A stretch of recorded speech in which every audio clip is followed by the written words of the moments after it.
इस संदेश का शीर्षक है याकूब अध्याय 2।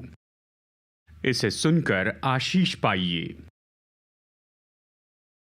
ठीक है, तो अभी हम परमेश्वर के वचन का अध्ययन कर रहे हैं। किस किताब का अध्ययन कर रहे हैं? याकूब। आपको याद है? ठीक है, तो हमने शुरू किया था यहाँ पर याकूब की पत्री का अध्ययन शुरू किया पिछले हफ्ते, और हम इसमें एक एक वचन करके आगे बढ़ेंगे एक एक अध्याय में, और हम देखेंगे कि प्रभु हमें क्या बताना चाहते हैं, सिखाना चाहते हैं। यानी इस पत्री से अगर आप चूक गए हैं हमारे पिछले संदेश को, तो हमारे चर्च वेबसाइट पर जाइए।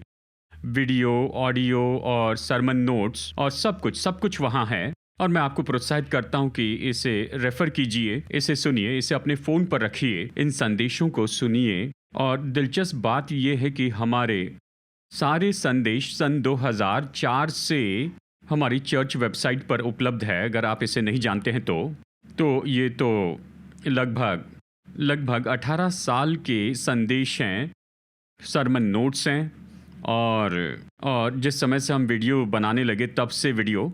और ये तो सच में एक बड़ा खजाना है, ये खजाना प्रचार का और शिक्षा का। और जानते हैं, मैं बस देख रहा था, अवश्य ही हमारे ऐसे वेबसाइट की देखभाल करने वाले हैं। 3 मिलियन से ज़्यादा डाउनलोड हुए हैं हमारी वेबसाइट पर से। ये बहुत बड़ी बात है। पृथ्वी के हर एक देश से लोग आकर हमारे वेबसाइट पर जो स्रोत उपलब्ध हैं उसका उपयोग कर रहे हैं। हम यहाँ पर बेंगलुरु में हैं, लेकिन देश उपयोग कर रहे हैं उपलब्ध स्रोतों का। इसलिए परमेश्वर का धन्यवाद हो। और आप जानते हैं, और ये बढ़ रहा है, हर हफ्ते बढ़ रहा है। मैं प्रोत्साहित करता हूँ कि हम लोग जो यहाँ बेंगलुरु में बैठे हैं, आप इन स्रोतों का उपयोग कीजिए। और यहाँ किताबें उपलब्ध है PDF वर्जन में, और हम किताबों के ऑडियो वर्जन में आ रहे हैं। दिलचस्प बात है कि हमारी किताबें दूसरी भाषाओं में उपलब्ध हैं। मैं सोचता हूँ, मुझे सही संख्या तो पता नहीं, लेकिन मुझे लगता है 11 भारतीय भाषाओं में हमारी किताबें, और 5 अंतर्राष्ट्रीय भाषाओं में, स्पेनिश, जर्मन, फ्रेंच, रशियन और पता नहीं और कौन सी किताबें दूसरी भाषाओं में अनुवाद की जा रही हैं। तो आगे बढ़िए, किताबों का उपयोग कीजिए और इन सारे स्रोतों का उपयोग कीजिए जो कि उपलब्ध हैं यहाँ हमारी चर्च की वेबसाइट पर। ठीक है, हम रुके थे वचन 18 पर, माफ़ कीजिए वचन 17, याकूब अध्याय 1 से। तो आइए आगे बढ़ते हैं। यहाँ याकूब अध्याय 1 वचन 18 से आगे देखते हैं। तो कृपया अपनी बाइबल में से हमारे साथ में देखिए, और साथ ही ये वचन स्क्रीन पर भी दिए जाएंगे। याकूब अध्याय 1 वचन 18 से आगे। हमारा लक्ष्य है कि अध्याय 2 भी हम यहाँ पर पूरा करें। चलिए देखते हैं इसे कैसे करेंगे। जानते हैं, पिछले हफ्ते में एक बात चूक गया जब हम याकूब की पत्री का अध्ययन कर रहे थे। ऑथर प्रोफाइल याकूब के बारे में बताते हुए पिछले रविवार की याकूब, जिसके बारे में बताया कि वो यीशु का आधा भाई था, वो एक शहीद के रूप में मरा। वो तो नए नियम की कलीसिया के एक शहीद के रूप में मरा। तो उसने अपना जीवन दे दिया, यानी लगभग ईस्वी सन 62 के समय, यानी जब उसे मारा गया, क्योंकि वो तो यरूशलेम के चर्च का लीडर था। वहाँ के धार्मिक अगुवों से उसका बहुत विरोध किया गया था, और उन्होंने उससे ज़बरदस्ती की भवन के कंगूरे पे लाकर खड़ा किया। और जैसे इतिहास बताता है, उन्होंने भवन के कंगूरे पर उसे लाया और उससे ज़बरदस्ती की कि वो यीशु का इनकार करे। उसने नहीं कहा, मैं यीशु का इनकार नहीं करूँगा, और उन्होंने उसे भवन के कंगूरे से गिरा दिया और उसे गिराकर मार दिया। वो शहीद के रूप में मर गया, और भी दूसरे विश्वासियों के साथ जो शहीद हुए। तो ये याकूब के बारे में जानने वाली महत्वपूर्ण बात, उसने अपने विश्वास के लिए अपनी जान दी, प्रभु यीशु में विश्वास के कारण। चलिए याकूब 1 में आगे बढ़ते हैं। हम वचन पढ़ेंगे वचन 18 से वचन 25 तक। याकूब 1 वचन 18 से 25 तक। आपकी बाइबल तैयार है? तो आइए पढ़ते हैं। हाँ, याकूब 1 18 से 25 तक। उसने अपनी ही इच्छा से हमें सत्य के वचन के द्वारा उत्पन्न किया, ताकि हम उसकी सृष्टि की हुई वस्तुओं में से एक प्रकार के प्रथम फल हो। हे मेरे प्रिय भाइयों, ये बात तुम जान लो, हर एक मनुष्य सुनने के लिए तत्पर और बोलने में धीर और क्रोध में धीमा हो, क्योंकि मनुष्य का क्रोध परमेश्वर के धर्म का निर्वहन नहीं कर सकता। इसलिए सारी मलिनता और बैरभाव की बढ़ती को दूर करके उस वचन को नम्रता से ग्रहण कर लो जो हृदय में बोया गया और जो तुम्हारे प्राणों का उद्धार कर सकता है। परंतु वचन पर चलने वाले बनो और केवल सुनने वाले ही नहीं जो अपने आप को धोखा देते हैं, क्योंकि जो कोई वचन का सुनने वाला हो और उस पर चलने वाला ना हो तो वो उस मनुष्य के समान है जो अपना स्वाभाविक मुंह दर्पण में देखता है। इसलिए वो अपने आप को देखकर चला जाता और तुरंत भूल जाता है कि मैं कैसा था। पर जो व्यक्ति स्वतंत्रता की सिद्ध व्यवस्था पर ध्यान करता रहता है वो अपने काम में इसलिए आशीष पाएगा कि सुनकर भूलता नहीं पर वैसा ही काम करता है। इस तरह ये कहता है। तो अब जैसे हमने पिछले हफ्ते बताया था कि याकूब यहाँ पर ऐसे विषय में बात करता है जो उस समय के दर्शकों के वर्तमान में थी। अब वो गौर करता है और हटता है और परमेश्वर के वचन के बारे में बताता है। परमेश्वर का वचन और हमें कैसे वचन के साथ में जुड़ना चाहिए। अब मैं चाहता हूँ आप याद रखिए, जब ये कहता है परमेश्वर का वचन जो उनके पास में था वहाँ पर शुरू के चर्च में, और आज जो हमारे पास है ये पूरी तरह अलग है। या मैं कहूँ पूरी तरह अलग है, आज हमारे पास जो है वो उनके पास नहीं था। जब याकूब ये सब लिख रहा है तो उनके पास केवल पुराना नियम ही था, उनके पास पूरी बाइबल नहीं थी।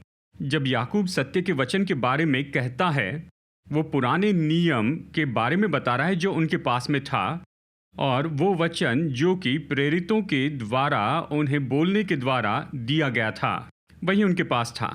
तो उनके पास वो था जैसे हम सुसमाचार कहते हैं, यानी यीशु की शिक्षा, लेकिन लिखित रूप में नहीं था। ये तो उन्हें प्रेरितों के द्वारा मुंह से बोला गया संदेश था। क्या आप समझ रहे हैं? तो यहाँ पर वचन 18 में उनसे ये कहता है हम सत्य के वचन के द्वारा उत्पन्न किए गए हैं।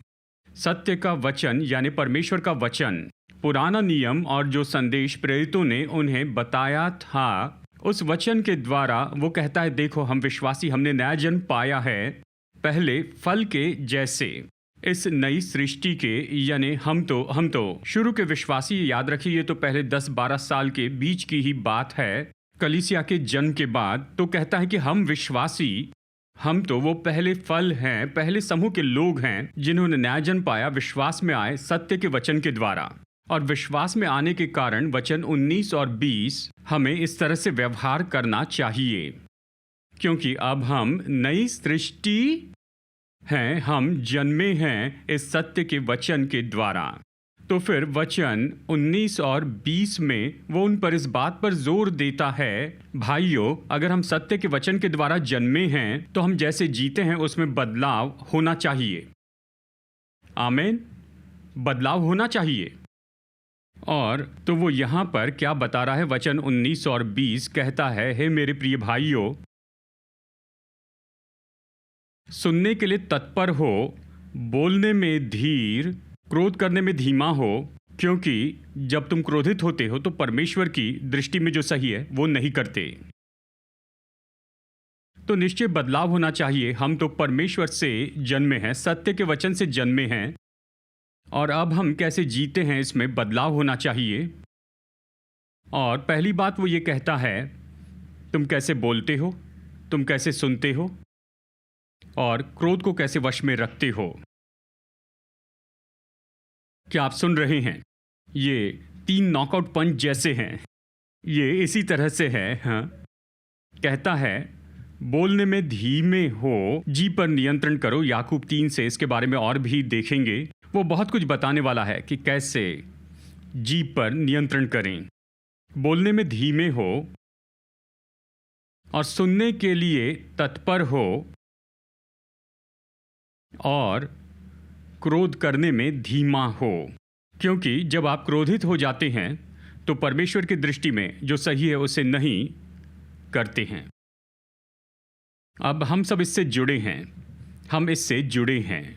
मतलब ऐसी अगणित कहानियां हैं जहां पर हम इस तरह से कहते हैं कि बस काश मैंने बस 1 और मिनट सुना होता, बस थोड़ा और समय सुना होता तो मैं उस अगले व्यक्ति के औहदे को समझ पाता या समझ लेता कि वो व्यक्ति कहाँ से आ रहा है। और मैं जल्दबाजी नहीं करता कि इस तरह का जल्दी में कोई ऐसा निर्णय लूं, जो कुछ भी हमने किया हो, जिसके बारे में बाद में हमने खेद किया हो, यदि बस हमने थोड़ा और समय उसे सुना होता।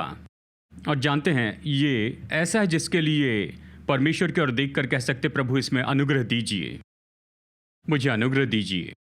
हम बस सुनते हैं, और ये बहुत ही महत्वपूर्ण है, यहाँ तक कि काम की जगह पर बस इसलिए, देखिए ये तो भेद है, बस इसलिए कि आप चर्च में काम करते, इसका मतलब ये नहीं कि सब कुछ स्वर्ग जैसे हो जाएगा। नहीं, हमारी चर्च के स्टाफ बता सकते हैं, मतलब यानी बस अनुमान मत लगाइए, ये सब मनुष्य हैं। जानते हैं हम परेशान हो सकते हैं, परेशानी हो सकती है जब सही तरीके से काम नहीं किया जाता है, जैसे होना चाहिए वैसे नहीं होता है। मतलब ऐसी बातें हैं जब मुझे गुस्सा आता है चर्च के ऑफिस में, अंगीकार देखिए, जब सब कुछ जैसे होना चाहिए था वैसे नहीं हुआ तो मैं क्रोधित नहीं हुआ। और ऐसे भी समय थे, जानते हैं, वहाँ मैं तो बस सुनना चाहता था, दूसरे व्यक्ति के विचार को समझना चाहता था। और ज़्यादा क्योंकि जो भी हुआ वो तो हो गया। मैंने कहा, प्रभु मुझे माफ़ कीजिए, और मैंने उस व्यक्ति से भी क्षमा मांगी। कहा, सुनिए, मुझे माफ़ कीजिए, मैं अपना आपा खो बैठा और मैंने सच में आपसे बड़ी कठोरता से बात की। कुछ भी हो, मैंने क्षमा मांगी, और ये बात सच है। और ये बिल्कुल सच है, चाहे आप दफ्तर में हो या घर में या फिर लोगों के साथ के संबंधों में हो। अगर हम खुद से ये कह दें, बस इस बात का और अभ्यास करें और ज़्यादा सुने, कम बोले, क्रोध पर नियंत्रण करें। आइए एक साथ इसे कहते हैं, ज़्यादा सुने, कम बोले, क्रोध पर नियंत्रण करें। एक और बार, ज़्यादा सुने, कम बोले, क्रोध पर नियंत्रण करें।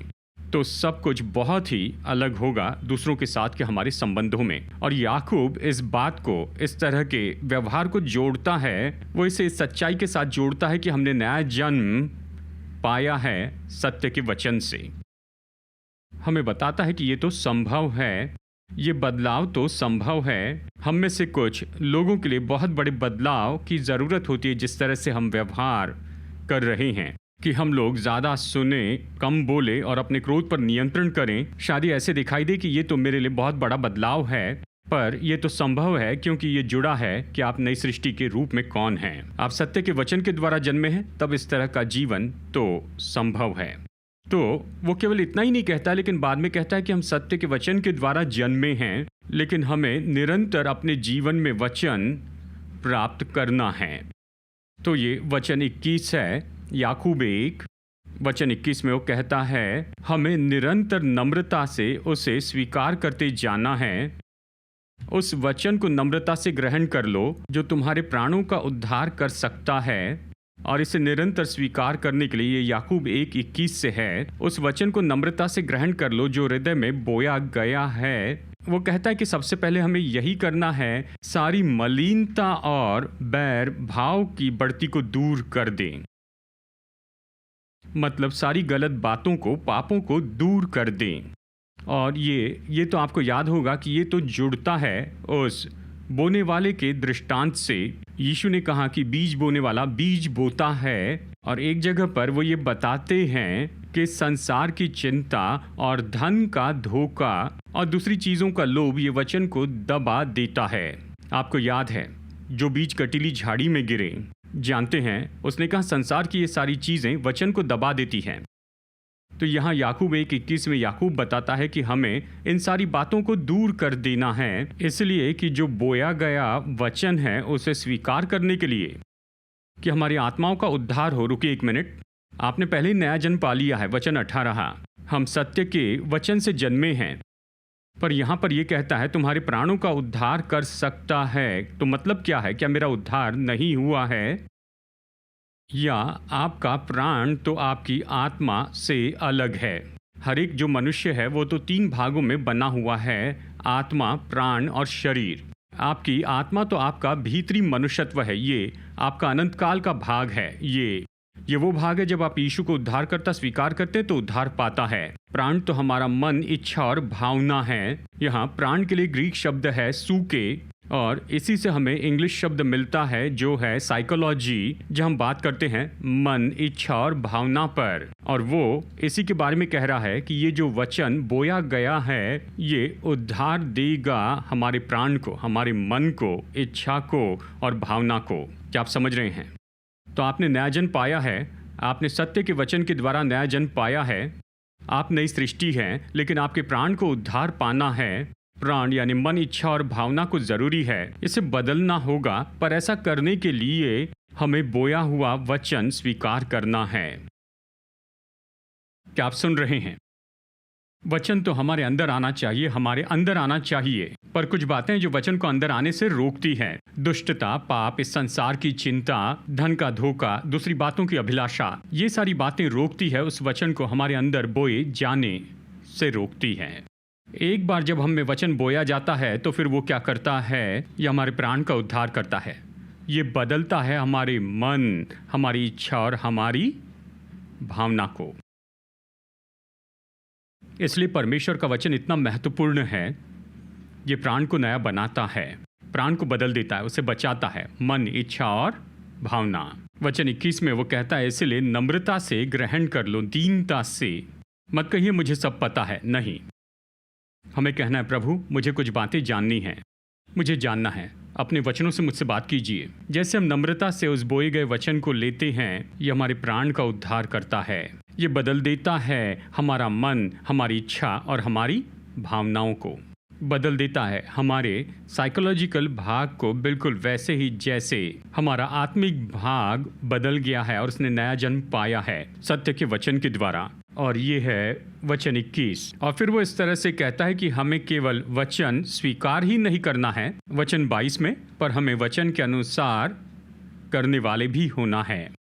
अब देखिए कैसे ये उभारते चले जा रहा है। वचन 18 कि हम वचन के द्वारा नया जन्म पाए हैं। वचन 21 कि आपने वचन स्वीकार किया और यह आपके प्राण को बदलता है। वचन 22 कि आपको और मुझे वचन पर चलने वाला बनना है, वचन के अनुसार काम करते जाएं। ऐसे बने जो ये कहेगा कि हाँ, परमेश्वर का वचन जो कहता है मैं वही करूँगा।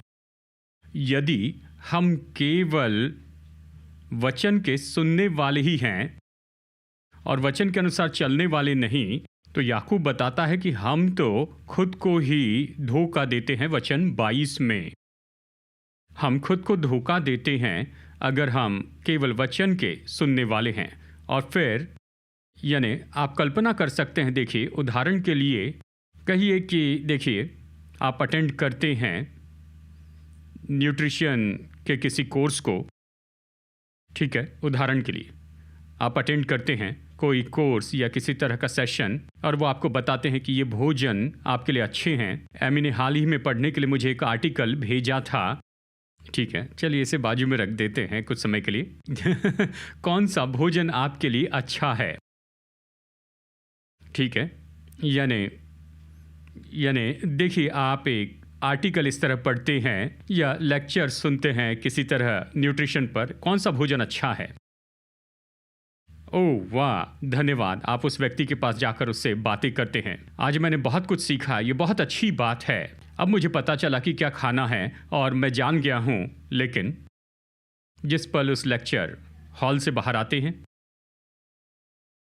और आप सीधा जाते हैं, पता नहीं जो भी हो, जो आपकी पसंदीदा जगह है और KFC या जो भी हो, और वहाँ पर आप बिल्कुल उसका उल्टा ही करते हैं जो आपने सुना था, तो फिर वो सारी जानकारी किसी लाभ की नहीं, उससे कोई व्यक्तिगत लाभ नहीं मिला।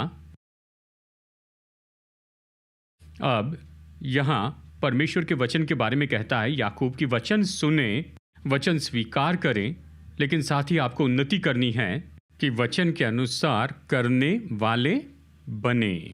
और अगर आप इसे नहीं करते हैं तो देखिए सच में क्या होता है, आप खुद को ही धोखा देते हैं। आप केवल धोखा देते हैं, मूर्ख बनते हैं खुद ही। हम सबको अच्छे संदेश पसंद है, हम अच्छे संदेशों का आनंद उठाते हैं, हमें खुशी होती है, हाँ ये अच्छा है और आपका समय अच्छा बीतता है। और जब बीतता है लगभग 1 घंटा या 2 घंटा जब आप यहाँ परमेश्वर का वचन सुनते हैं, अच्छा समय बीतता है, इसके लिए प्रभु का धन्यवाद। लेकिन उद्देश्य ये नहीं कि अच्छा संदेश सुन लें, पर उद्देश्य ये है कि वचन समझे, वचन सीखे और फिर जाकर उसके अनुसार जीवन जिए। और अगर हम केवल वचन के सुनने वाले ही हैं और वचन के अनुसार नहीं करते, तो हम खुद को ही धोखा दे रहे हैं। मैं इस विचार के बारे में आपको फिर से बताऊंगा अध्याय 1 के अंत में। अब फिर एक बहुत ही दिलचस्प बात है इस वचन में जो हमने पढ़ा है। वो कहता है, जानते हैं, जब आप परमेश्वर के वचन में देखते हैं तो ये ऐसे व्यक्ति जैसे जो दर्पण में देखता है। ये बहुत ही दिलचस्प कल्पना है या तुलना है। परमेश्वर का वचन दर्पण जैसे है। तो जब आप दर्पण में देखते हैं तो आप अपने स्वाभाविक रूप को जानते हैं। आप अपने बारे में जो नहीं जानते उसे देखते हैं और उसे आप ठीक कर लेते हैं। परमेश्वर का वचन ऐसा ही है। जब आप वचन में देखते हैं, ये दर्पण में देखने जैसे है। परमेश्वर आपके बारे में कुछ बातों को प्रकट करते हैं, ऐसी बातें जिससे निपटना है, सुधारना है और अपने बारे में कुछ बातों को पहचान लेना है और मजबूत होना है। खुद के बारे में ये दोनों होते हैं जब आप प्रभु वचन के आईने में देखते हैं। आप प्रभु वचन के दर्पण में देखते हैं और पाते हैं, यानी देखिए, मुझे कंघी करनी है और मुझे ये करना और वो करना है, और हम उसे ठीक कर लेते हैं। जब आप दर्पण में देखते हैं, आप समझने की कोशिश करते हैं कि मैं कैसा व्यक्ति हूँ, मैं तो ऐसा ही दिखता हूँ। तो प्रभु का वचन आपको सिखाता है कि आप सच में मसीह यीशु में कौन हैं, और आप जाकर वैसे ही जीते हैं जैसे आपने खुद को देखा है प्रभु के वचन में। लेकिन अगर आप उसे भूल जाएं, तो ये उसके जैसे हैं जो खुद को दर्पण में देखकर भूल जाता है अपने ही बारे में। ये कोई भलाई नहीं करता। तो प्रभु का वचन दर्पण के जैसे है। क्या आप मुझे समझ रहे हैं? मतलब हमें वचन में देखना और ध्यान देना है कि हम क्या देख रहे हैं। लेकिन अच्छा होगा कि आप ले और उपयोग करें जो कि हमें यहाँ पर बताया गया है। एक और दिलचस्प बात है जो हम इस वचन भाग में देखते हैं। ये तो वचन 25 में है, जहाँ याकूब बताता है, वो प्रभु वचन के बारे में कहता है कि ये तो स्वतंत्रता की सिद्ध व्यवस्था है। ये तो स्वतंत्रता की सिद्ध व्यवस्था है। अध्याय 2 में वो इसी वाक्य को फिर से एक बार उपयोग करता है।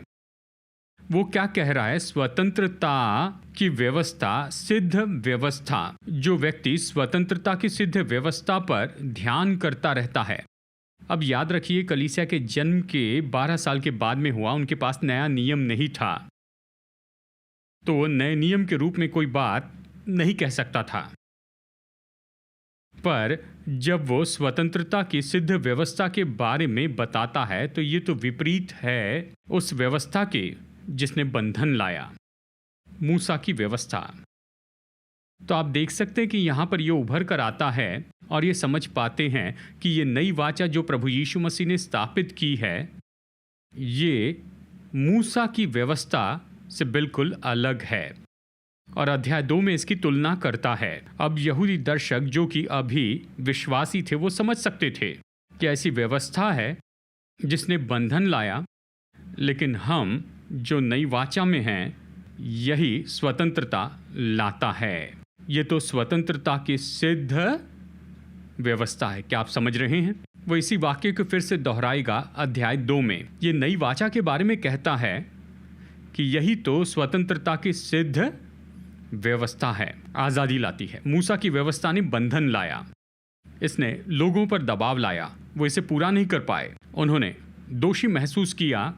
स्वतंत्रता की सिद्ध व्यवस्था हमें आज़ाद करती है, जीवन लाती, ये छुड़ाने वाली है।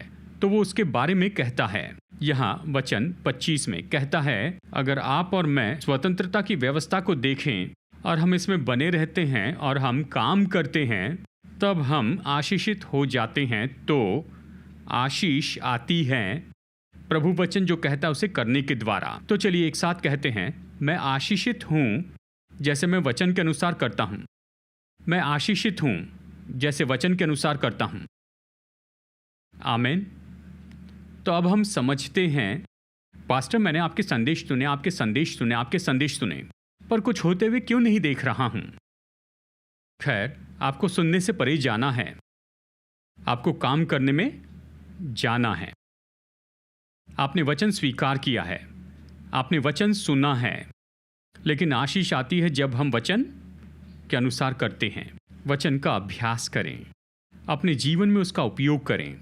याकूब यही तो कह रहा है। तो आशीष आती है जब हम वचन के अनुसार करते हैं। अब कुछ आखिरी वचन है याकूब 1 में, देखिए वचन 26 और 27। यदि कोई अपने आप को भक्त समझे और अपनी जीभ पर लगाम न दे, पर अपने हृदय को धोखा दे, तो उसकी भक्ति व्यर्थ है, कहता है। हमारे परमेश्वर और पिता के निकट शुद्ध और निर्मल भक्ति ये है कि अनाथों और विधवाओं के क्लेश में उनकी सुधि ले और अपने आप को संसार से निष्कलंक रखें। तो देखिए, ये शीर्षक है, सत्य है जो याकूब अक्सर बताते जाएगा। वो कहता है, जानते हैं, अगर आप सच में आत्मिक हैं, तो सच्ची भक्ति या आत्मिकता का सच्चा प्रगटीकरण तो ये है, योग्यता हो कि जीभ को वश में रखें, कि ज़रूरतमंद लोगों से मिलने जाए, और इस केस में स्पष्ट बताया है अनाथ और विधवाएं, और अपने आप को संसार से निष्कलंक रखे। 3 बातें। सच्ची आत्मिकता अध्याय 3 में वो वापस इसमें आता है। अगर आप सच में परिपक्व हैं, तो ऐसे हम बता सकते हैं आप सच में परिपक्व है। एक तो आप जीभ पर नियंत्रण करेंगे, दूसरा आप परवाह करेंगे कंगालों की, यानी जो जरूरतमंद हैं, अनाथ, विधवाएं, और तीसरी बात, आप संसार से अलग रहेंगे। यह अध्याय 4 में वो फिर से बताता है। क्या आप सुन रहे हैं? हाँ, नहीं?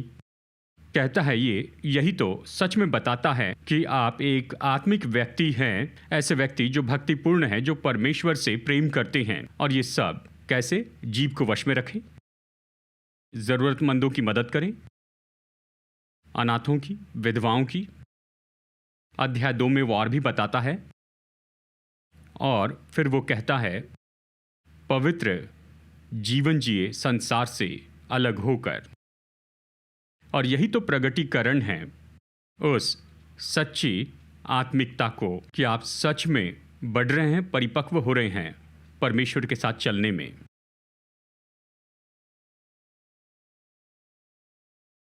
आमीन।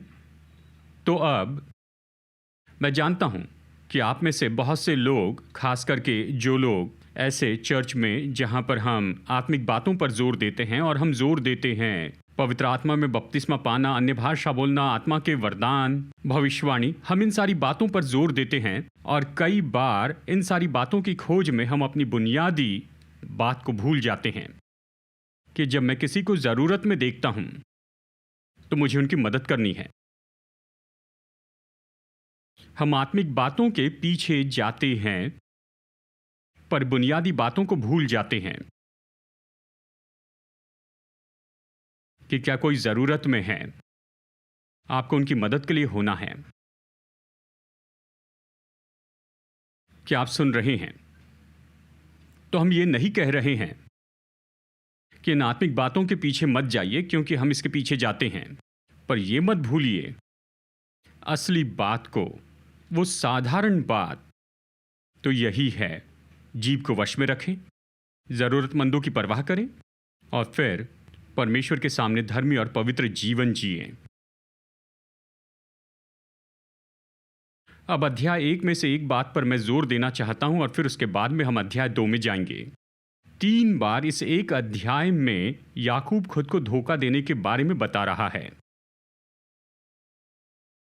तो इसके बारे में सोचिए। मतलब एक स्वर्गदूत था, प्रधान दूत था, मुख्य दूत था, उसका नाम था लूसीफर, जिसका अर्थ है भोर का पुत्र। वो परमेश्वर की उपस्थिति में था, वो स्वर्ग में था, वो तो सबसे उत्तम जगह पर था, और वो तो परमेश्वर की उपस्थिति थी। उसकी परीक्षा करने के लिए कोई नहीं था, कोई जूनियर लूसीफर नहीं था उसकी परीक्षा के लिए कोई नहीं था, वो तो परमेश्वर की महिमा में उपस्थिति में था। स्वर्ग में आराधना थी और वो तो आराधना का इंचार्ज था। फिर भी ये स्वर्गदूत जो कि सुंदरता में सिद्ध था, जो कि बुद्धि से भरा था, और वो तो बिल्कुल सिद्ध ऐसे सटीक वातावरण में था, लेकिन फिर भी स्वर्गदूत ने पाप किया। किस कारण उसने पाप किया? एक ही बात, ये तो खुद को धोखा देना था। शैतान को किसने भरमाया? हम शैतान पर दोष लगाते हैं, शैतान ने मुझे भरमाया। किसने शैतान को भरमाया? जो लूसीफर था, उसके शैतान बनने के पहले किसने उसकी परीक्षा की? नहीं, ये पहला पाप था, खुद को धोखा देना। क्या आप सुन रहे हैं? उसने खुद को ही धोखा दिया, क्योंकि उसने अपने हृदय में कहा, मैं परमेश्वर से ऊंचा हो जाऊंगा, मैं उस सर्वोच्च के समान हो जाऊंगा, मैं सिंहासन पर विराजमान हो जाऊंगा। लूसीफर को किसने धोखा दिया? उसने खुद को धोखा दिया। मैं इस पर क्यों जोर दे रहा हूं? क्योंकि इस पहले अध्याय में याकूब 1 में याकूब हमें 3 बार चेतावनी देता है खुद को धोखा देने के बारे में। पहली बार वचन 19 में वो कहता है, देखो अगर हम अपनी परीक्षा के लिए परमेश्वर पर दोष लगाते हैं तो हम खुद को धोखा देते हैं, या किसी और पर दोष लगाते हैं, हम जिन परीक्षाओं का सामना करते हैं उनके लिए, तो हम खुद को धोखा दे रहे हैं। और दूसरी बार वो खुद को धोखा देने के बारे में बताता है, वो है वचन 22। देखिए, पहला है वचन 16, माफ कीजिए याकूब 1:16, और दूसरा है वचन 22 में। वो कहता है अगर हम वचन सुनते हैं और उसके अनुसार नहीं करते हैं तो हम खुद को धोखा दे रहे हैं, खुद को भरमा रहे हैं। और फिर तीसरी बार जब वो सच्ची भक्ति के बारे में कहता है, देखिए वचन 26 में वो कहता है, यदि कोई खुद को भक्त समझे पर ये 3 काम नहीं करते, जीभ को वश में नहीं रखते, ज़रूरतमंद की परवाह नहीं करते और संसार से खुद को निष्कलंक नहीं रखते, तो धोखा देते हैं।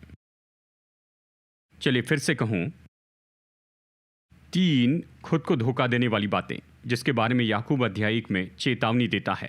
पहला, परमेश्वर पर या किसी और पर दोष न लगाएं, आपकी परीक्षाओं के लिए जिम्मेदारी लीजिए। हर एक मनुष्य अपनी अभिलाषा में फंसकर परीक्षा में पड़ता है। अगर मैं किसी और पर दोष लगाता हूं या परमेश्वर पर लगाता हूं तो मैं खुद को धोखा देता हूं। दूसरा, अगर मैं केवल वचन सुनता हूं, उसके अनुसार नहीं करता हूं तो खुद को धोखा देता हूं। तीसरा, अगर आत्मिक होने का दावा करता हूं पर जीभ को वश में नहीं रखता, जरूरतमंद की देखभाल नहीं करता और मैं संसार से अलग नहीं जीता, तो खुद को धोखा देता हूं। क्या आप समझ रहे हैं? यह बहुत ही कठोर है, क्योंकि खुद को धोखा देना यह ऐसी एक बात है जिसके कारण लूसीफर गिराया गया। वो सबसे सिद्ध ऐसे वातावरण में था, फिर भी उसने पाप किया। दूसरे शब्दों में, आप ऑल पीपल्स चर्च में हो सकते हैं और सबसे अच्छी शिक्षा पा सकते हैं, अच्छी आराधना का आनंद उठा सकते, आपके आसपास अच्छे विश्वासी हो सकते हैं, लेकिन खुद को धोखा देते हैं, तो प्रभु मदद करें। अब ये ऐसी जगह पर होना अच्छा नहीं, वहां रहना अच्छा नहीं है। क्या आप सुन रहे हैं? तो हमें खुद के साथ सच्चे होना ही है, हमें परमेश्वर के लिए सच्चा होना है। प्रभु मेरी रक्षा कीजिए खुद को धोखा देने से, क्योंकि इसी के कारण तो लूसीफर गिराया गया। अध्याय 2, तो चलिए अध्याय 2 में चलते हैं। तो चलिए पढ़ते हैं वचन 1 से 9, याकूब अध्याय 2 वचन 1 से 9। क्या अब तक आप इसे समझ पाए हैं? हे मेरे भाइयों, हमारे महिमा युक्त प्रभु यीशु मसीह पर तुम्हारा विश्वास पक्षपात के साथ न हो, क्योंकि यदि एक पुरुष सोने के छल्ले और सुंदर वस्त्र पहने हुए तुम्हारी सभा में आए और एक कंगाल भी मैले कुचड़े कपड़े पहने हुए आए और तुम उस सुंदर वस्त्र वाले का मुंह देखकर कहो तू वहाँ अच्छी जगह बैठ, और उस कंगाल से कहो तू यहाँ खड़ा रहे या मेरे पाँव के पास बैठ, तो क्या तुमने आपस में भेदभाव न किया और बुरे विचार से न्याय करने वाले न ठहरे? हे मेरे प्रिय भाइयों सुनो, क्या परमेश्वर ने इस जगत के क्या परमेश्वर ने इस जगत के कंगालों को नहीं चुना कि विश्वास में धनी और उस राज्य के अधिकारी हो जिसकी प्रतिज्ञा उसने उनसे की जो उससे प्रेम रखते हैं? पर तुमने उस कंगाल का अपमान किया। क्या धनी लोग तुम पर अत्याचार नहीं करते, और क्या वे उस उत्तम नाम की निंदा नहीं करते जिसके तुम कहलाते हो? तो भी यदि तुम पवित्र शास्त्र के उस वचन के अनुसार की तो अपने पड़ोसी से अपने समान प्रेम रख तो अच्छा ही करते हो। पर यदि तुम पक्षपात करते हो तो पाप करते हो, और व्यवस्था तुम्हें अपराधी यानी अपराधी ठहराती है। बहुत ही अच्छा वचन भाग है, 9 वचन हैं। आज हमारे लिए बहुत ही व्यवहारिक हैं, और हम इस चर्च को कहते हैं ऑल पीपल्स चर्च, मतलब यहाँ सभी लोगों का स्वागत है। आमीन। लेकिन हमें इसे व्यवहार में दिखाना है, और ये वचन का भाग बहुत ही व्यवहारिक है। जब कोई धनी व्यक्ति आता है और दूसरा ऐसा व्यक्ति आता है जो कि बहुत धनी नहीं है, देखिए आपको उन दोनों के साथ में समान व्यवहार करना है। अब अवश्य इसे लोगों का आदर करने में गड़बड़ी में न आए। अवश्य ही बाइबल सिखाती कि लोगों का आदर करें, अपने माता पिता का आदर करें उनका जो कि अगुवे हैं, आदर करें सिविल अथॉरिटी का, आदर करें जो कि आत्मिक अधिकार में हैं, यानी आदर की जगह होती है। अब वो यहाँ लोगों का आदर नहीं करने के बारे में नहीं कहता, लेकिन यहाँ पर पक्षपाती व्यवहार के बारे में कहता है, या पसंदीदा या पक्षपात करना। ऐसा मत कीजिए, सबसे समान व्यवहार करें पूरी तरह से। खास करके वो कहता है प्रभु के भवन में, कलीसिया में सभी से एक जैसे व्यवहार करें। क्या आप समझ रहे हैं? तो चलिए कलीसिया के रूप में हम इसमें काम करते जाएं। ठीक है, जब लोग आते हैं तो हम सबसे समान व्यवहार करते हैं। अब हमने चर्च के रूप में इसे शुरू से ही करने की कोशिश की है। उदाहरण के रूप में कलीसिया में सेवा करने का मौका सभी को समान रूप में दिया गया। कलीसिया में सेवा करनी है तो स्वागत है, हर कोई सेवा कर सकता है। यह ऐसा नहीं है कि ये जो हैं वो वही करेंगे, नहीं, हम सबसे समान व्यवहार करते हैं, कोई पक्षपाती व्यवहार नहीं। उदाहरण के लिए अगर आप आराधना की टीम में भागी होना चाहते, एक कारण है जिससे मैं उसमें भागी नहीं कि हम सब एक क्रिया से नहीं जाते हैं।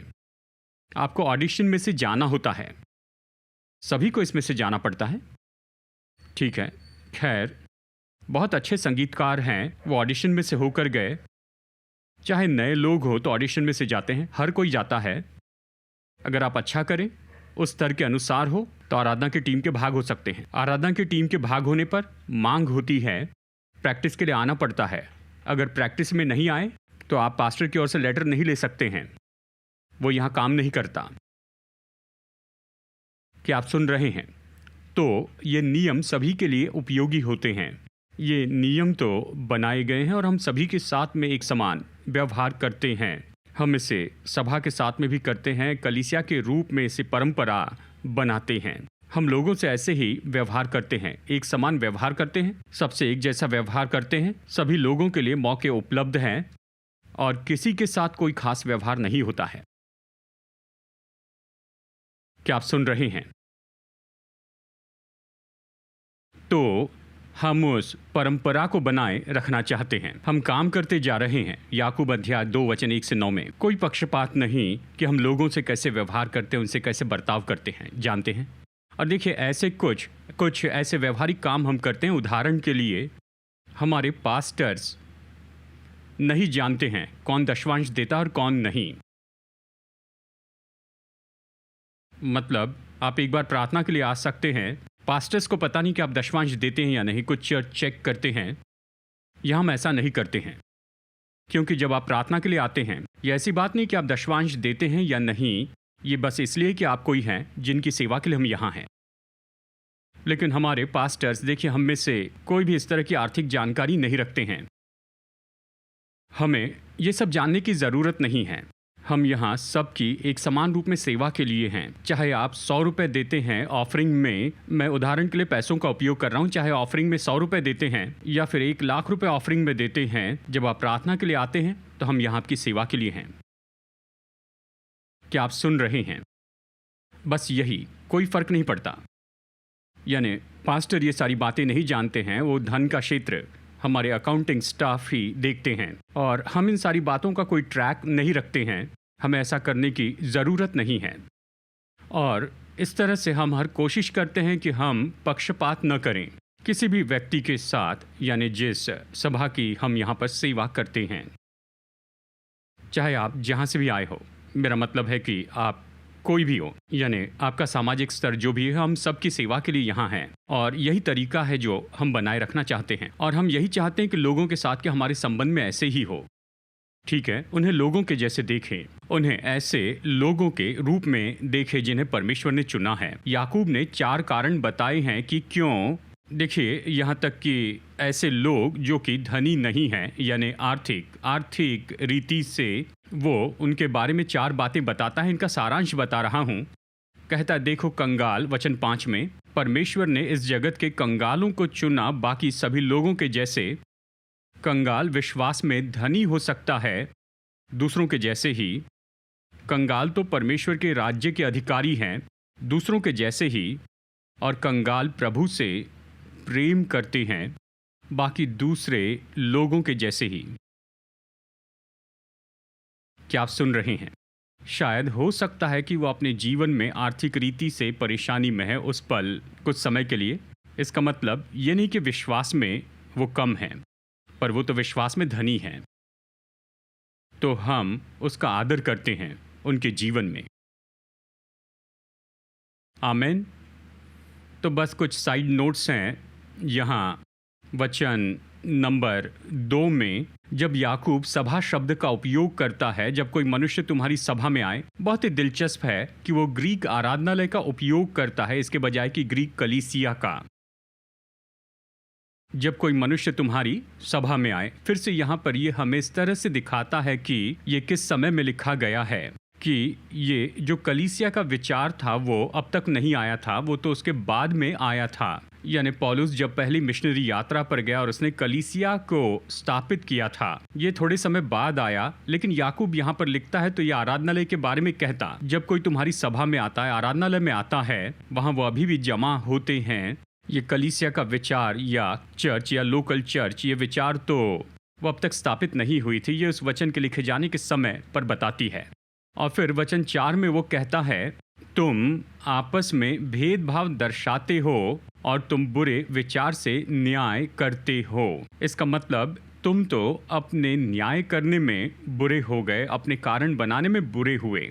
अब इसका मतलब ये नहीं कि लोगों का न्याय नहीं करना है, अवश्य यीशु ने सिखाया है। यूहन्ना 7:24 में उसने कहा, यानी धार्मिकता से न्याय करना है, यानी हमें परखना है, हमें सब कुछ बड़ी सावधानी से देखना है, लेकिन बुरे विचार रख के या कारण रख के न्याय न करें, वो तो गलत होगा। बिना पक्षपात के न्याय करें, प्राथमिकता के बिना न्याय करें, बिना किसी उद्देश्य के न्याय करें। देखिए, ये हुआ था बहुत समय पहले। मैं सोचता हूँ ऐसे समय में, जानते हैं, जब हम थे क्रिश्चियन वर्कर सेंटर में, ये तो लगभग हमारा दूसरा साल था, और मुझे याद है एक व्यक्ति हमारे पास आए, और मुझे याद है उस समय हमारा समूह बहुत छोटा था, लगभग 60 लोग होंगे। और एक व्यक्ति आए, और जानते हैं उनके बेटे भी आए थे। मुझे पता नहीं कितने बेटे थे, 3 या 4 थे। वो मेरे पास में आए, उन्होंने कहा कि प्रार्थना कीजिए। जानते हैं, ये मेरे 4 बेटे हैं, मैं चाहता हूँ ये चर्च में लीडर बने और मैं ट्रस्ट में रहना चाहता हूँ। सीधा मुंह पर कह दिया। प्रभु का धन्यवाद, हालांकि उन दिनों में हम नए थे, हमारे पास काफ़ी बुद्धि थी कि हम जाने कि हम इन सारी बातों में नहीं गिरेंगे। नहीं, वो तो हमें लंच के लिए भी ले गए और कहा कि मैं चर्च में यही चाहता हूँ। उस समय हम बहुत छोटे समूह में थे। उन्होंने सोचा कि उन्हें कोई पोजीशन मिलेंगे और उनके बेटों को। मैंने सीधा मना तो नहीं किया, लेकिन बता दिया कि यहाँ पर ऐसा नहीं होगा, मेरे मन में, जानते हैं। और जल्दी ही वो चर्च से चले गए जब उन्होंने देखा कि ऐसा नहीं होता है। क्या आप सुन रहे हैं? दूसरे शब्दों में, बिल्कुल शुरू से ही हम सावधान रहें। जानते हैं, हम तो सभी के लिए सब कुछ समान रखते हैं, कोई भी चर्च में कोई भी पोजीशन नहीं पा सकता बस उनके अपने कारण ही। सभी एक ही क्रिया से जाते हैं। तो देखिए, आपको परखना है, पर बुरे विचारों से न्याय न करें, बिना पक्षपात के न्याय करें, सही न्याय करें, जैसे यीशु ने कहा धार्मिकता के न्याय से न्याय करें। वचन 6 से हम देखते हैं कि जब हम लोगों से बुरा व्यवहार करते हैं, उनका अपमान करते हैं, वचन 6 इस तरह से कहता है, तुमने कंगालों का अपमान किया। तो आप लोगों का अपमान करते हैं जब व्यवहार करते हैं पक्षपात के कारण। इस तरह से आप उनसे बुरा व्यवहार करते हैं और उनसे जायज़ व्यवहार नहीं करते। और अवश्य याकूब यहाँ पर बताता है कि उन दिनों के धनी लोग लोगों से कैसे व्यवहार करते थे कि वे उस उत्तम नाम की निंदा करते हैं और वो लोगों को कोर्ट में घसीटते जाते हैं, वो लोगों को सताते हैं। और याकूब कहता है कि कई बार वो ऐसा करते हैं और वो तो उन दिनों में ऐसा ही किया करते थे। अब वचन 8 में यहाँ पर वो इस तरह से कहता है, जानते हैं, यदि आप सच में उस राज व्यवस्था को पूरा करते हैं, और वो लय व्यवस्था 19 वचन 18 से कहता है, पुराने नियम से, जिसे नए नियम में यीशु ने फिर से शाश्वती दी, जो दूसरी आज्ञा है, अपने पड़ोसी से अपने समान प्रेम रख। लेकिन याकूब इसे राज व्यवस्था कहता है। ये तो राज व्यवस्था है, इसके दो अर्थ है। एक तो ये व्यवस्था परमेश्वर हमारे लिए चाहते हैं, राजा की व्यवस्था जो राजा से आई है, और साथ ही इसका ये भी अर्थ है कि ये बाकी सारी व्यवस्थाओं में मुख्य है। राज व्यवस्था क्या है? अपने समान अपने पड़ोसी से प्रेम रख। और एक तरीके से आप दिखा सकते हैं अपने पड़ोसी से आप प्रेम कर रहे हैं जब आप उस व्यक्ति से बिना पक्षपात से व्यवहार करते हैं, बिना भेदभाव के। क्या आप समझ रहे हैं? अब हम इस पर ज़्यादा समय बिता सकते हैं, लेकिन चलिए कुछ व्यवहारिक बातों को देख लेते हैं। अगर कोई चर्च में फटी हुई जीन्स और लंबे बाल रखकर आए तो कैसे व्यवहार करेंगे? ठीक है। या फिर छेद कर रिंग्स लगाए और पूरे शरीर पर टैटू बनाए, क्या आप कहेंगे सुनिए ये तो सीधा नरक में जाएंगे? जब बिना पक्षपात से उनसे व्यवहार करेंगे, आप इस बात को देखिए कि वो अंदर में क्या है, इसके बजाय कि वो बाहर में कैसे दिखते हैं। क्या आप उनका स्वागत करेंगे और कहेंगे, वाह, ये प्रभु के भविष्यवक्ता हो सकते हैं? कैसे कोई भविष्यवक्ता फटी जीन्स पहन सकता है, टैटू लगाए? ओह, आप बाहर क्यों देख रहे हैं? क्योंकि परमेश्वर मनुष्य के जैसे नहीं देखता है। मनुष्य तो बाहरी रूप देखता है, लेकिन परमेश्वर तो मनुष्य के हृदय को देखता है। आप क्या करेंगे जब ऐसा कोई नौजवान भीतर आएगा, बदबू आ रही है, जैसे काफी समय से उसने नहाया हुआ ना हो, वो आपके बगल में खड़े होकर प्रभु की आराधना के लिए हाथ उठाता है, क्या आप क्या करेंगे? क्या आप कहेंगे, बाप रे, एपीसी चला गया? आप पूरी सभा का न्याय कर रहे हैं उस एक व्यक्ति के आधार पर जो उस दिन आराधना के लिए आ गया है।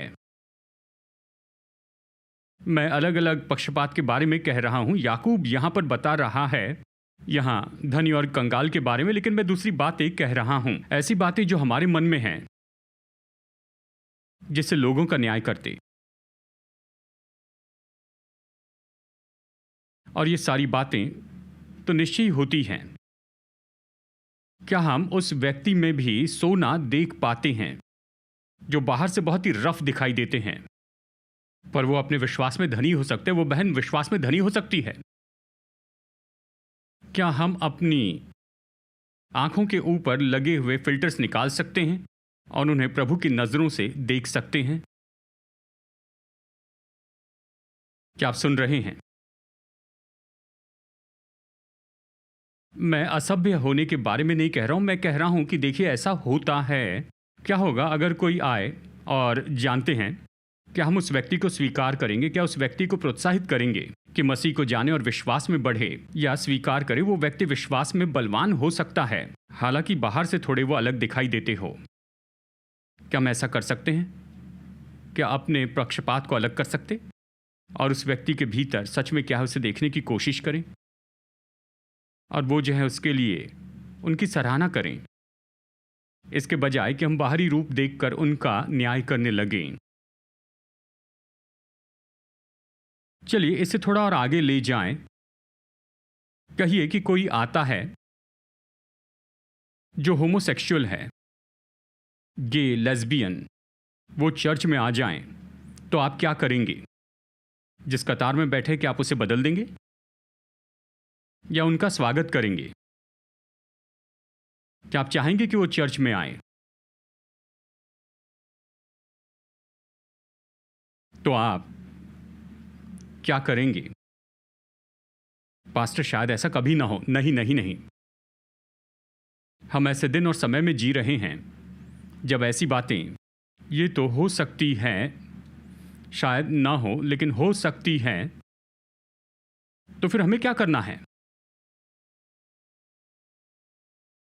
तो क्या हम उन्हें इस चर्च में हमारे साथ प्रभु की आराधना करने दें, या हम कहेंगे माफ कीजिए, आपके लिए कोई जगह नहीं?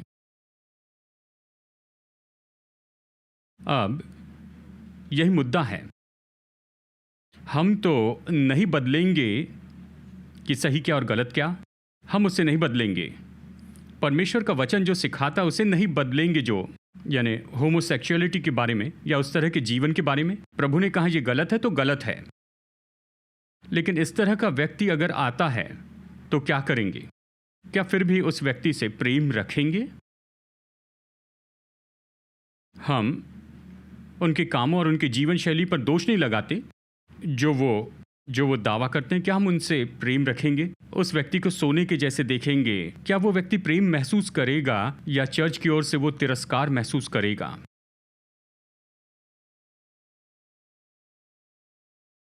हम उनसे कैसे व्यवहार करेंगे?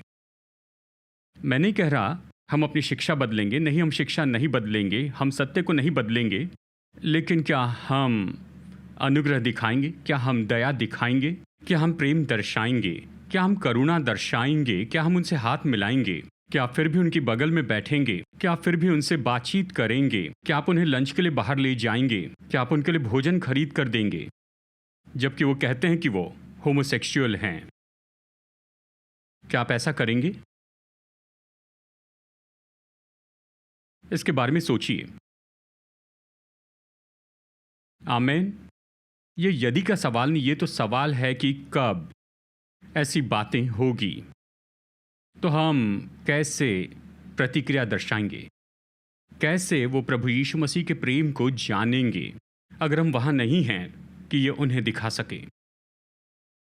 अगर हम उनका तिरस्कार करें, उन्हें तुच्छ समझे, अगर वो स्वागत महसूस न करें, क्योंकि अगर वो यहां नहीं आए तो उन्हें छुटकारा कहां से मिलेगा? उन्हें मदद कहां से मिलेगी? वो कहां सच्चाई सुनेंगे अगर हम उन्हें यहां बैठने की कुर्सी न दें? क्या आप सुन रहे हैं? बाइबल जो कहती है उसे नहीं बदल रहे हैं, प्रचार करने वाली सच्चाई को नहीं बदल रहे, हम स्तर नहीं बदल रहे हैं, लेकिन क्या हम ऐसे लोगों से प्रेम कर सकते हैं? तो याकूब ये कह रहा है, हम राज व्यवस्था पूरी कर रहे हैं, अपने पड़ोसी से अपने समान प्रेम रखें। जब हम लोगों से प्राथमिकता के बिना व्यवहार करते हैं, बिना पक्षपात के, हम राज व्यवस्था पूरी करते हैं जो सारे नियम में मुख्य है। लेकिन ऐसा नहीं करते तो हम तो अपराधी हैं, हमने व्यवस्था तोड़ी है।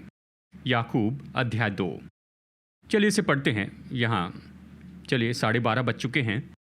हाँ, हम कुछ समय में प्रार्थना करेंगे। शायद हमें यहाँ रुकना पड़ेगा, तो भी ठीक है।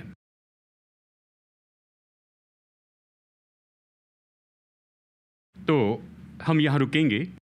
हम तो बाकी सभी जगह से बहुत ही पीछे हैं, लेकिन हम अच्छी कोशिश करेंगे कि इसमें आगे बढ़ें।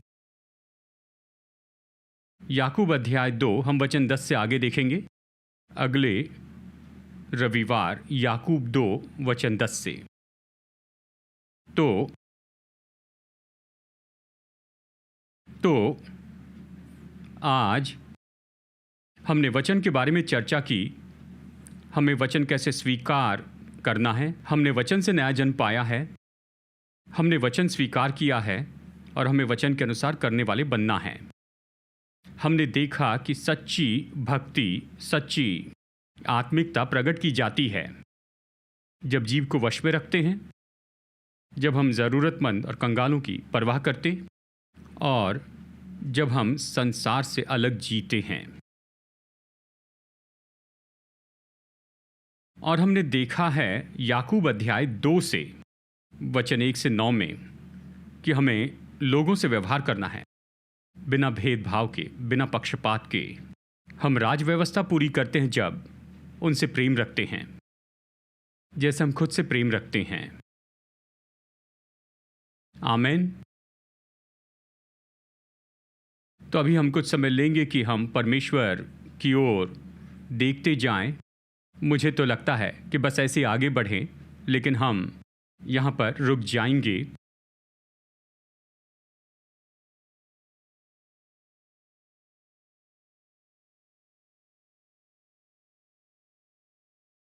तो आइए हम सब लोग खड़े हो जाएं।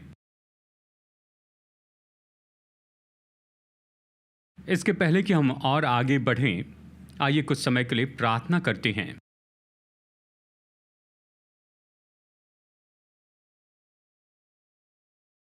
कहिए, प्रभु, आप प्रार्थना कीजिए। आपने जो भी सुना है, जिसने आज सुबह आपकी सेवकाई की है, हमने बहुत सी बातों को देखा है। कुछ पल अभी प्रार्थना कीजिए। अगर आज सुबह आपने परमेश्वर के वचन में से ऐसा कुछ सुना है जिसने आपके दिल से बातें की हैं, उसके लिए प्रार्थना कीजिए। शायद ये एक बात हो, या शायद 2, या शायद 3, पर ऐसी बातें जिन्होंने आपका ध्यान आकर्षित किया। ये परमेश्वर आपसे बात कर रहे हैं। बस इसके बारे में उससे कहिए, प्रभु, शायद मुझे ऐसा होना चाहिए कि ऐसे कुछ करूं जो ज़्यादा सुनता है, कम बोलता है और क्रोध में धीरजवंत है। शायद मुझे ऐसा व्यक्ति होना है जो दूसरों पर दोष लगाना बंद कर दे मेरे परीक्षा में गिरने के लिए और जिम्मेदारी उठा ले। प्रभु पर दोष न लगाए, न किसी और पर जान ले कि अपने शरीर की अभिलाषाओं से व्यवहार करना है। चाहे ये जो भी हो जो आज परमेश्वर ने आपसे बातें की है, उसके लिए कुछ पल के लिए प्रार्थना कीजिए।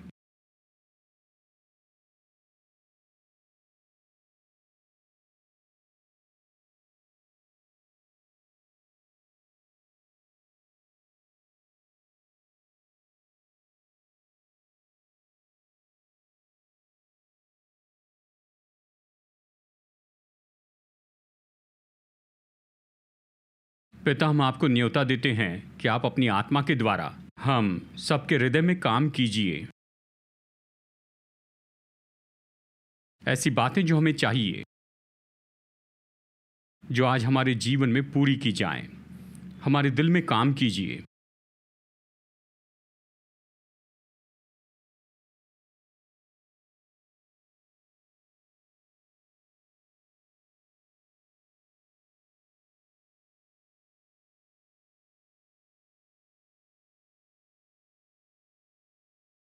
और पिता, इस समय हम मांगते हैं, जैसे कि कुछ समय हम आपके सामने खड़े हैं, कि आप अपने वचन को प्रकट कीजिए। प्रकट कीजिए आपकी सामर्थ को, कि चंगाई दे और छुटकारा दे। जैसे हमने आपका वचन सुना है,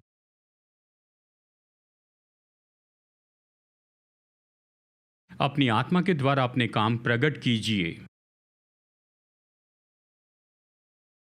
और हे पिता, जहां भी कुछ बदलाव आना चाहिए तो वो बदलाव आ जाए। शायद हमारी सोच में, शायद उस तरह से जैसे हम लोगों से व्यवहार करते हैं, ये बदल जाए, सब कुछ बदल जाए।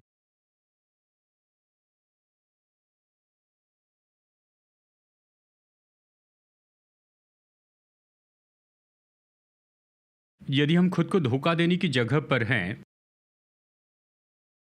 हे परमेश्वर, आज हमारे जीवन से खुद को धोखा देना निकल जाए। हमें स्वतंत्र कीजिए प्रभु। हम खुद को धोखा देना बंद कर देंगे।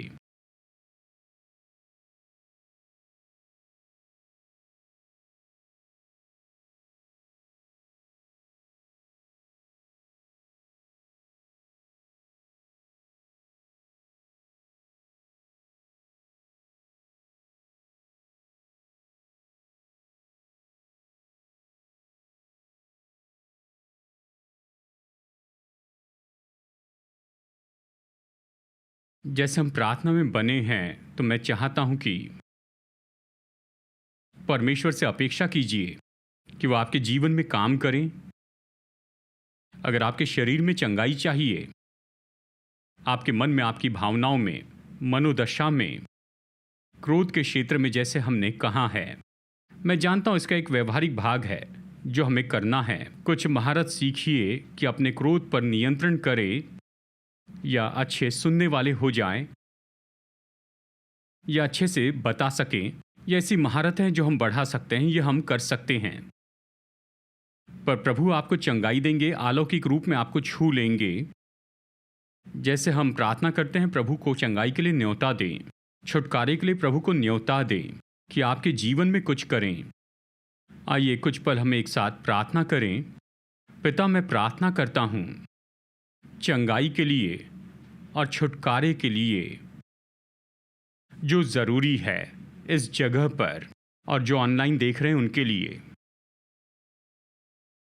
पिता, मैं प्रार्थना करता हूं कि अभी इस समय हो जाए। प्रभु यीशु मसीह के नाम में बस आप अपने हाथ रखिए। ये एक सरल काम करने के लिए कह रहा हूं। अगर आपको अपने शरीर में चंगाई चाहिए तो हाथ रखिए। अगर संभव हो तो उस जगह पर रखिए जहां आप प्रभु से चंगाई चाहते हैं, या फिर आप अपने हाथों को थाम कर कह सकते हैं, प्रभु मुझे चंगाई चाहिए। पिता, अभी प्रभु यीशु मसीह के नाम में चंगाई की जो भी ज़रूरत है, जो भी छुटकारे की ज़रूरत है, अपनी आत्मा के द्वारा अपने लोगों की सेवकाई कीजिए। अपनी आत्मा के द्वारा अभी इस समय चंगाई और छुटकारा होने पाए प्रभु यीशु मसीह के नाम में। मैं अधिकार लेता हूँ अभी इस समय गांठ, ट्यूमर और सिस्ट पर, और मैं आज्ञा देता हूँ कि ये अभी इस समय दूर हो जाए प्रभु यीशु मसीह के नाम में। और परमेश्वर के लोग जिन्हें रिपोर्ट दी गई है कि ट्यूमर या ग्रोथ या सिस्ट उनके शरीर में है, जो समस्याएं लेकर आती हैं, ये सारी बातें दूर हो जाएं प्रभु यीशु मसीह के नाम में।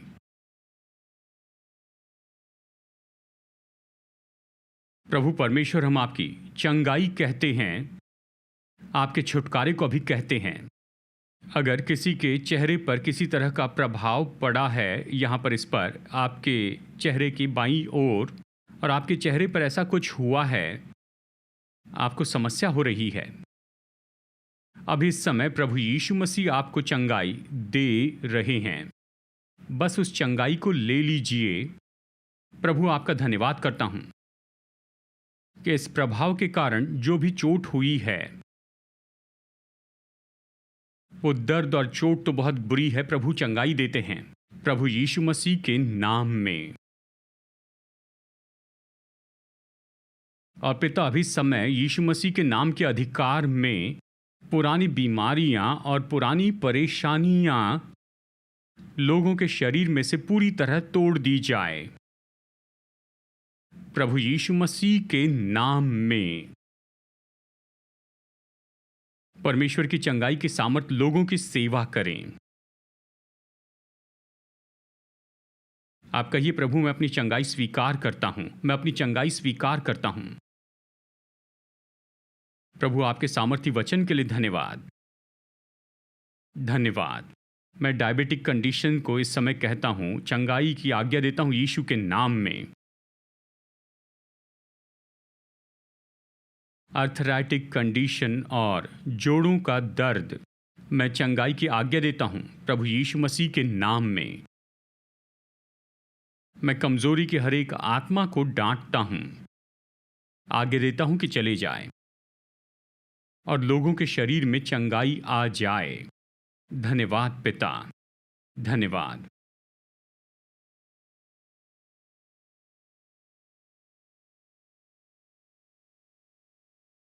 सभा खत्म करने के पहले अभी अगर यहाँ पर ऐसा कोई है जिसने कभी यीशु मसीह को स्वीकार नहीं किया है, आपने नया जन्म नहीं पाया है, जो लोग ऑनलाइन देख रहे हैं, अगर आपने यीशु मसीह को स्वीकार नहीं किया है, आप नहीं जानते कि नई सृष्टि होने का मतलब क्या है, कि नया जीवन पाए, मसीह यीशु में नया जीवन पाए। मैं सरल प्रार्थना में अगुवाई करूंगा कि आप यीशु मसीह को स्वीकार करें, नया जन्म पाए और परमेश्वर से आने वाला नया जीवन प्राप्त करें। जहाँ भी आप मेरे साथ ये प्रार्थना कर सकते हैं, अगर आप महसूस करते हैं कि आपको ऐसा करना चाहिए, मेरे बात कहिए, प्रभु यीशु मसीह मेरे जीवन में आइए, मैं नया जन्म पाना चाहता हूँ, आपका दिया हुआ नया जीवन में पाना चाहता हूँ। मेरे पापों को क्षमा कीजिए, मुझे परमेश्वर की संतान बनाइए। मदद कीजिए कि मैं आपके पीछे चलूं, केवल आपके पीछे, अपने पूरे जीवन भर। मैं यीशु के नाम में ये मांगता हूं, आमीन। क्या कोई है जिसने पहली बार ये प्रार्थना मेरे साथ की है यहाँ पर इस ऑडिटोरियम में? अगर आपने पहली बार मेरे साथ ये प्रार्थना की है तो अपने हाथ उठाइए ताकि हम आपके साथ उत्साह मनाएं। क्या इस ऑडिटोरियम में कोई है जिसने पहली बार मेरे साथ ऐसी प्रार्थना की है? अपने हाथ उठाइए। कोई है? कोई है जिसने ये प्रार्थना की है बिल्कुल पहली बार? ठीक है, कुछ हाथ उठे हुए हैं, ये ठीक है। अगर आपने ये की है, मैं चाहता हूँ आप अशर से मिलिए जो बैग के साथ में पीछे खड़े हैं। हम इसे कहते हैं नए विश्वासियों की बैग। उसमें एक छोटा कार्ड है जिसका नाम है डिसीजन कार्ड। क्या यहाँ पर कोई है जिसने पहली बार ये प्रार्थना मेरे साथ में की है? बाहर निकलते समय उनसे मिलकर कहिए मुझे ये बैग चाहिए, और उस कार्ड पर अपना नाम लिखकर इन्हें वापस दीजिए और हम आपके साथ संपर्क में बने रहेंगे। तो चलिए अभी बेनेडिक्शन लेकर यहाँ से हम बाहर जाएंगे। हमारे प्रभु यीशु मसीह का अनुग्रह, हमारे स्वर्गीय पिता परमेश्वर का प्रेम और उसकी पवित्र आत्मा की मधुर संगति हम में से हर एक के साथ हमेशा होती रहे, यीशु मसीह के नाम में, आमीन। संदेश सुनने के लिए धन्यवाद। भरोसा करते हैं कि संदेश आपके लिए आशीष रहा। मुफ्त के स्रोत पाने के लिए, जिनमें है सरमन नोट्स और पब्लिकेशन, पाने के लिए विजिट करें apcwo.org पर। बैंगलोर के APC बाइबल कॉलेज की जानकारी पाने के लिए विजिट कीजिए apcbiblecollege.org पर। याद रखिए, all peoples church Bangalore app download कीजिए ऐप या गूगल प्ले स्टोर से।